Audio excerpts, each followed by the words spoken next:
संयुक्त राष्ट्र अपनी प्रासंगिकता खो चुका है। दुनिया युद्ध की आग में जल रही है और भारत में धर्म का पाखंड चरम पर है। यह बयान किसी आम व्यक्ति का नहीं, बल्कि लांजी क्षेत्र के पूर्व विधायक और संयुक्त क्रांति पार्टी के राष्ट्रीय अध्यक्ष किशोर समरीते का है। एक साक्षात्कार में उन्होंने इजराइल के प्रधानमंत्री बेंजामिन नेतन्याहू को यूएन का महासचिव बनाए जाने की वकालत की है। साथ ही राम मंदिर चंदा चोरी के मामले में उन्होंने सीधे मोदी सरकार और ट्रस्ट की भूमिका पर गंभीर सवाल खड़े किए हैं। पूर्व विधायक किशोर समरीते के इन बयानों ने वैश्विक कूटनीति से लेकर देश में चल रही धार्मिक और राजनीतिक व्यवस्था पर कई सवाल खड़े कर दिए हैं। इजराइल का जो प्रधानमंत्री बेंजामिन नेतन्याहू उसको संयुक्त राष्ट्र संघ का महासचिव बनाने से ईश्वर के प्रति एक दूसरे का विरोध कर रहे हैं। इस्लाम वाले क्रिश्चियन का विरोध कर रहे हैं, हिंदू लोग हैं इस्लाम का विरोध कर रहे हैं। पूरी दुनिया में हाहाकार मच गया कि भी जनता के चंदे से बनाया हुआ मंदिर का चंदा चोरी हो गया। सवाल चंदा चोरी का नहीं है। पूरी दुनिया में 195 देशों का प्रतिनिधित्व करने वाला संयुक्त राष्ट्र संघ 1945 से लेकर अब तक अपनी जिम्मेदारी निभाने में पूरी तरह विफल रहा है। यह गंभीर आरोप लगाया है पूर्व विधायक किशोर समरीते ने। उनका यह मानना है कि अमेरिका के रसूख के आगे संयुक्त राष्ट्र एक रबर स्टैम्प बनकर रह गया है। उन्होंने एक बेहद चौंकाने वाला सुझाव देते हुए कहा कि दुनिया भर में हो रहे युद्ध पर लगाम कसने के लिए मौजूदा महासचिव एंटोनियो गुटेरेस को हटाकर इजराइल के प्रधानमंत्री बेंजामिन नेतन्याहू को यूएन की कमान सौंपनी चाहिए। समरीते का तर्क है कि यहूदी समुदाय और इजराइल अपनी तकनीकी क्षमता के लिए जाने जाते हैं। हेती, सोमालिया और सीरिया जैसे देशों में भूख और युद्ध से मर रहे बच्चों और महिलाओं को बचाने में न रेड क्रॉस सफल हुआ है न यूनिसेफ। ऐसे में एक मजबूत नेतृत्व ही दुनिया को युद्ध और भूखमरी से बचा सकता है। संयुक्त राष्ट्र संघ 195 देशों का समूह है और 750 करोड़ जनता का प्रतिनिधित्व करता है। पूरी दुनिया में 195 देशों में जो लोग रहते हैं। दूसरी बात यह है कि एक परंपरा है छोटे देशों को जिम्मेदारी देने की। तो मेरा कहना है कि जिस देश की वजह से संयुक्त राष्ट्र संघ असफल हो गया और एंटोनियो गुटेरेस जो महासचिव है पूरी तरह विफल हो गया, वजह क्या है कि वजह यह है इजराइल उसके लिए मुख्य जिम्मेदार है। पूरी दुनिया में युद्ध के बादल इजराइल की वजह से छाए हुए हैं। तो इसलिए मैं चाहता हूं कि इजराइल का जो प्रधानमंत्री बेंजामिन नेतन्याहू उसको संयुक्त राष्ट्र संघ का महासचिव बनाने से पूरी दुनिया में युद्ध विराम जैसी स्थिति बनेगी और एक संयुक्त राष्ट्र संघ जो 1945 से लगातार असफल होता जा रहा है, कोई काम की संस्था नहीं है, तो एक ठीक दिशा में काम करेगी।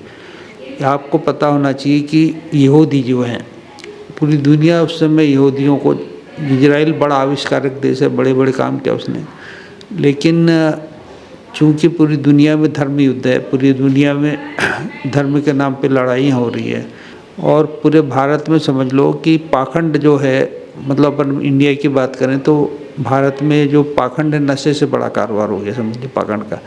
तो इसको रोकने के लिए यदि इजराइल को आप जिम्मेदारी देते हो तो इजराइल का जो बेंजामिन नेतन्याहू जो प्रधानमंत्री कई दिशा में अच्छा काम करता है।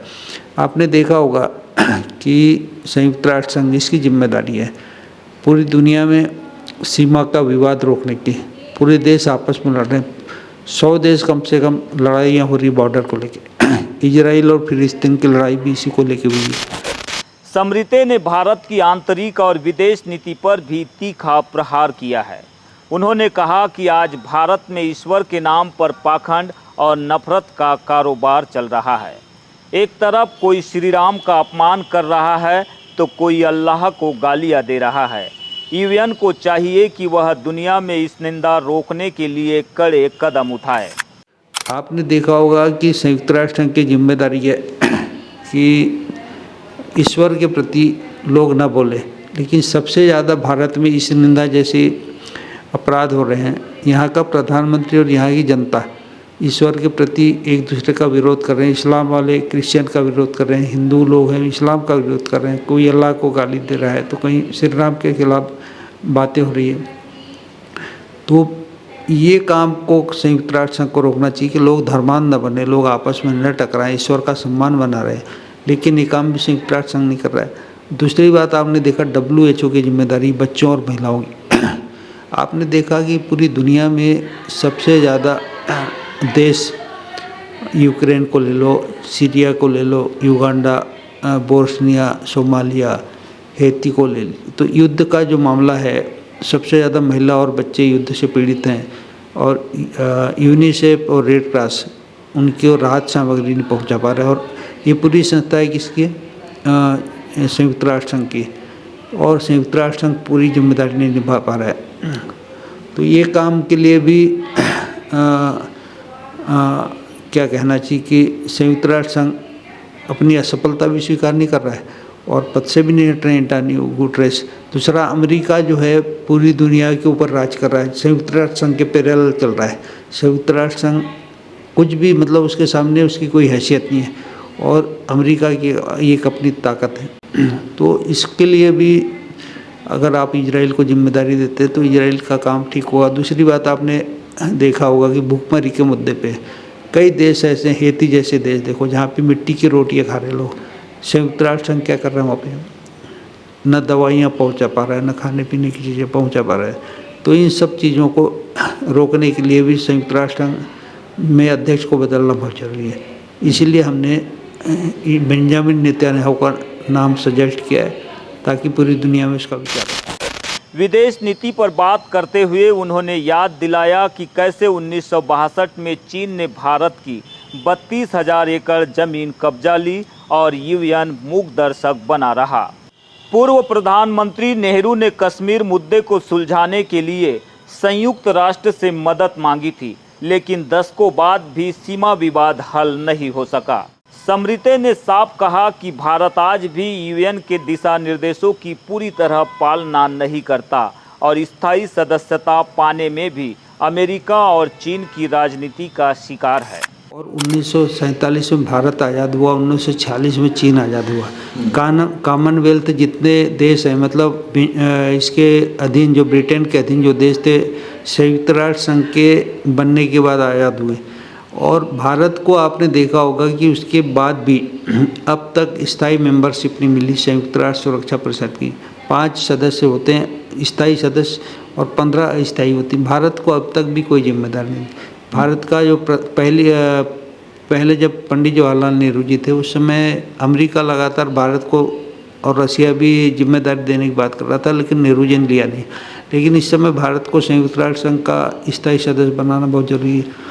लेकिन संयुक्त राष्ट्र संघ खुद भी कमज़ोर हो गया, अमेरिका के सामने कमज़ोर हो गया और एक तरह से अमेरिका की पूरी दुनिया में पैरेलल समझ लीजिए एक दावेदारी चल रही है। और दूसरी बात, संयुक्त राष्ट्र संघ उसके सामने विफल होता जा रहा है। तो ऐसी स्थिति में इंडिया के लिए तो कोई मायना नहीं रखता क्योंकि इंडिया संयुक्त राष्ट्र संघ के दिशा निर्देशों का पालन नहीं करता। इंडिया में खुद धर्म की राजनीति चल रही है, इष्ट निंदा की राजनीति चल रही है। आक्साई चीन जो भारत ने एक तरह से चीन के ऊपर थोप दिया कि चीन चाहे तो दे चाहे तो ना दे। संयुक्त राष्ट्र संघ ने उस पर कोई अपना इंटरफेयर किया नहीं।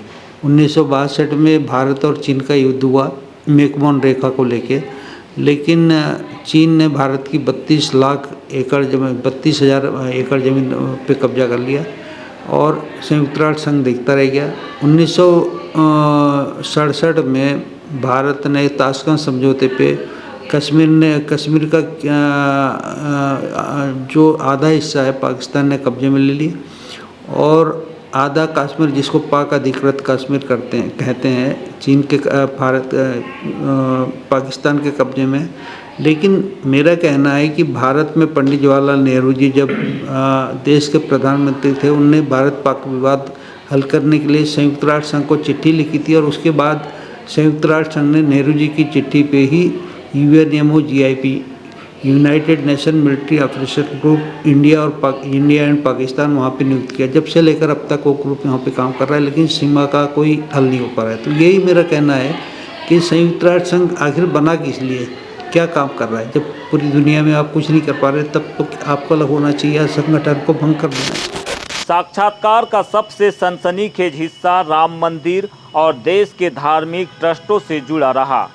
समृते ने आरोप लगाया कि पूरी दुनिया के हिंदुओं के चंदे से बने भव्य राम मंदिर में चोरी की घटनाएं सामने आ रही है, जो पूरे सिस्टम पर एक बड़ा कलंक है। उन्होंने मांग की है कि सिर्फ राम मंदिर ही नहीं बल्कि देश के सभी धार्मिक ट्रस्टों की सुप्रीम कोर्ट के रिटायर्ड जज की निगरानी में सीबीआई जांच होनी चाहिए, ताकि जनता के पैसे का हिसाब हो सके। आपने सुना होगा कि भगवान राम जी का मंदिर जो पूरे इंडिया में पूरी दुनिया से चंदा लेके बनाया गया और भगवान श्री राम के मंदिर में चोरी हो गई। पूरी दुनिया में हाहाकार मच गया कि भी जनता के चंदे से बनाया हुआ मंदिर का चंदा चोरी हो गया। सवाल चंदा चोरी का नहीं है। जो लोग मंदिर के पुजारी हैं, जो लोग उसके ट्रस्ट के कार्यकर्ता हैं और भी जितने भी धार्मिक मंदिर हैं और जितने भी धर्म के जो मंदिर हैं, ट्रस्ट हैं, वो सब के सब जनता के चंदे से चलते हैं। और मेरी राय में आर्थिक अनियमितता, चोरी पूरे सभी धर्मों के ट्रस्टों में हो रही है। सरकार को इसकी जांच करानी चाहिए। और भारत के जितने भी हिंदू मंदिर हैं, कहीं सोना चोरी हो गया, कहीं पैसा चोरी हो गया, तो अकेले राम मंदिर की बात नहीं, भारत के सारे मंदिरों की बात है। और सरकार के पास पूरी एजेंसी है। मैं चाहता हूं कि सरकार को इस पूरी कलंक से दूर हट के सीबीआई को लगाना चाहिए और कहना चाहिए सुप्रीम कोर्ट क्या उसका रिटायर्ड जज है उसको बिठा के इस पूरे मामले की जांच करना चाहिए, ताकि दूध का दूध और पानी का पानी हो जाए। इसके अलावा उन्होंने अंतर्राष्ट्रीय जलमार्गों पर ईरान के कब्जे और मनमानी की निंदा की है। उनका यह कहना है कि किसी एक देश को अंतर्राष्ट्रीय व्यापार और जहाज़ों से वसूली का अधिकार नहीं होना चाहिए। भारत सरकार और यूएन को ईरान की इस दादागिरी के खिलाफ सख्त कदम उठाने चाहिए। हार्मोज स्टेट की अपन बात करते हैं तो अंतर्राष्ट्रीय स्तर पर जहाज जाते हैं, तेल के जहाज, दूसरे मालवाहक जहाज। पनामा नहर बनी है, स्वेज नहर बनी है। संयुक्त राष्ट्र संघ को अंतर्राष्ट्रीय जलमार्ग बनाना चाहिए, अंतर्राष्ट्रीय वायु मार्ग बनाना चाहिए, अंतर्राष्ट्रीय सड़क परिवहन जल परिवहन बनाना चाहिए। तो हार्मोज स्टेट जो है ईरान का, उसको अंतर्राष्ट्रीय स्तर पे जलमार्ग घोषित करके ईरान के कब्जे से मुक्त कराना चाहिए। ईरान को कहीं भी हक नहीं है कि दुनिया के सारे देशों से वो वसूली करे और अपना खर्चा चलाए। ईरान का जो ये कदम है, भारत को भी इसकी निंदा करना चाहिए और अंतर्राष्ट्रीय स्तर पे संयुक्त राष्ट्र संघ को भी इसकी जांच करानी चाहिए। संयुक्त राष्ट्र की नाकामी, नेतन्याहू के लिए वकालत और राम मंदिर में चंदा चोरी, ये वो ऐसे मुद्दे हैं जिन पर आने वाले समय में सियासी पारा और भी चढ़ सकता है। कैमरा सहयोगी कमल के साथ बीजीटी मीडिया के लिए बालाघाट से मैं यमलेश वंजारी।